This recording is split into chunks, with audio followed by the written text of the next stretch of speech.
Hi everyone, 12th Math exercise 1.1ல 8th sum adjoint of A அப்படின்னு ஒரு matrix கொடுத்துருக்காங்க. Find ஏன்னு கொடுத்துருக்காங்க. இப்போ adjoint of A மாடுலஸ் எடுத்துங்க ஈக்குவல் ஃபஸ்ட்டு ரோ வந்து எக்ஸ்பேண்ட் பண்ணிவிடுவேன். 2 இன்ட்டு இந்த ரோவே காலத்தையும் முடிச்சிட்டா 12 2 24, இதோட 0 மல்டிப்ளை பண்ணாலும் 0 தான். ப்ளஸ்ஸு எதனாலனா இங்கே ப்ளஸ் இருக்குது, ஸோ அதனால் +4 ரோவை காலத்தையும் மடிச்சிட்டா -6 இன்ட்டு -14. எப்படின்னா மைனஸ் இன்ட்டு மைனஸ் ப்ளஸ் ஆகிடும். ஏற்கனவே ஃபார்முலாவில் ஒரு மைனஸ் இருக்கிறனால -14 ப்ளஸ்ஸு 2வா. இந்த ரோவை இதே மடிச்சிட்டா 0 மைனஸ் ஏற்கனவே அதில் இருக்குது, இங்கே ஒரு மைனஸ் இருக்குது, அப்போ +24. 2 × 24 48 மைனஸ் இது ரெண்டுத்தையும் ஆட் பண்ணால் -20 4 20 சார் -80. 2 × 24 48, இது ரெண்டுத்தையும் ஆட் பண்ணால் 96 -80யா. இது ரெண்டுத்தையும் மைனஸ் பண்ணால் 16. அப்போ not equal to 0. Therefore A is இங்கே வந்து என்ன வரும்னா தேர்ஃபோர் அட்ஜாயிண்ட் ஆஃப் ஏ. ஏன்னா இது வந்து அட்ஜாயிண்ட் ஆஃப் ஏ தானே கொடுத்துருக்காங்க. அப்போ therefore adjoint of A is எக்ஸிட்னு வரும். அப்புறம் கோஃபேக்டர்ஸ் ஆஃப் ஏ எப்போதும் சிலமே மாடலஸ் ஆஃப் ஏல எப்போ இது பண்ணாலும் ஃபஸ்ட்டு ரோ தான் அப்படியே வரும், அதை தூக்கி போட்டுங்க.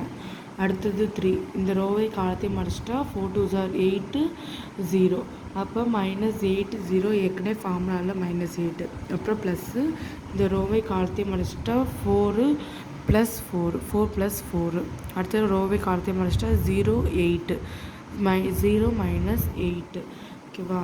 அதுக்கப்புறம் இந்த ரோவை காலத்தையும் மடிச்சிட்டா 4 2 28 2 12 -24 மைனஸ்ஸு இந்த இது ரோவை காலத்தையும் மடிச்சிட்டா 4 2 2 4 2 7 14 3 2 6. ஏற்கனவே அங்கே மைனஸ் இருக்கிறனால -6. இந்த ரோவை இந்த காலத்தையும் முடிச்சிட்டா 2 12 24 -4 3 12. இப்போ வந்து 24 அப்படியே வரும், 8 அப்படியே வரும். ஏன்னா 8 -8 ப்ளஸ்ஸு 28ல் 4 போயிடுச்சுன்னா பேலன்ஸ் 4. 14ல் 6 ஆட் பண்ணால் 20 -× ப்ளஸ்ஸு 4 4 8 14ல் வந்து 6 போயிடுச்சுன்னா 8 -× ப்ளஸ்ஸு இங்கே 24 -× ப்ளஸ்ஸு 8 24 12 போயிடுச்சுன்னா 12.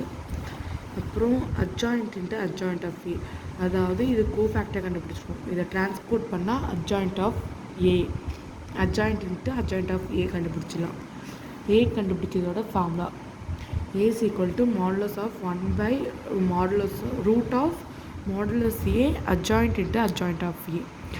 அதாவது இது அப்படியே போட்டுடலாம், ஏ மாடுலஸ் 1/, அதாவது மாடுலஸ் ஆஃப் ஏ நம்ம கண்டுபிடிச்சிருக்கோம் ஏற்கனவே 16. அப்போ √16 அட்ஜாயிண்ட் ஆஃப் ஏ நம்ம ஏற்கனவே மேட்ரிக்ஸ் கண்டுபிடிச்சி வச்சுருக்கோம், அப்படியே போட்டுக்க வேண்டியதான். இப்போ இதுலேருந்து 4 காமனாக வெளில எடுத்துக்கலாம். இந்த √16 4 ஆகிடும். ஓகே, அப்போ 4 கேன்சல் ஆகி 1 ஆகிடும். பேலன்ஸில் அப்படியே தான். ஓகேவா. இந்த சம் முடிஞ்சிடுச்சு. தேங்க்யூ.